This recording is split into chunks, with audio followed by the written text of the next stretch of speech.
রাত গভীর হলে যদি কেউ তোমার নাম ধরে ডাকে কখনো সাড়া দেবে না, কারণ সেটা মানুষ নাও হতে পারে, সেটা হতে পারে নিশি। বাংলার লোককথায় নিশি শুধু ভূত নয়, বলা হয় নিশি এমন এক অশরীরী শক্তি যে গভীর রাতে মানুষের পরিচিত কারো গলায় ডাক দেয়, মা, বাবা, বন্ধু, এমনকি মৃতপ্রাণের কণ্ঠেও। আর তুমি যদি সেই ডাকে সাড়া দাও, ধীরে ধীরে তুমি হাঁটতে শুরু করবে অন্ধকারের দিকে। অনেকেই বলে যারা গিয়েছিল তারা আর কখনো ফেরেনি।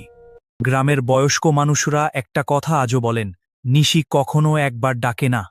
প্রথম ডাক খুব দূর থেকে আসে, দ্বিতীয় ডাক একটু কাছে, আর তৃতীয়বার মনে হবে ঠিক তোমার কানের পাশেই কেউ ফিসফিস করছে। সেই সময় যদি তুমি দরজা খোলো, খুদ অথবা কে বলে উত্তর দাও, তাহলেই শেষ। নদিয়ার এক গ্রামে বহু বছর আগে এক কৃষক মাঝরাতে নিজের মায়ের গলায় ডাক শুনতে পান, কিন্তু তার মা তখন কয়েক মাস আগেই মারা গিয়েছিলেন। তিনি ভেবেছিলেন স্বপ্ন দেখছেন, কিন্তু আবার ডাক আসে। প্রতিবেশীরা পরে জানায় সেই মানুষটিকে রাতের অন্ধকারে একা মাঠের দিকে হাঁটতে দেখা গিয়েছিল। পরদিন সকালে গ্রামের পাশের পুকুরে তার মৃতদেহ পাওয়া যায়। আর সবচেয়ে ভয়ের কথা, তার মুখে তখনও ছিল অদ্ভুত এক হাসি।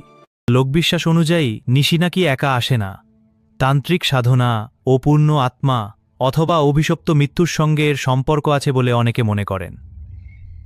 কেউ বলে নিশি মানুষের আত্মা টেনে নিয়ে যায়, আবার কেউ বলে এটা মানুষের মনের গভীর অন্ধকার, যাকে আমরা ভয় বলে চিনি।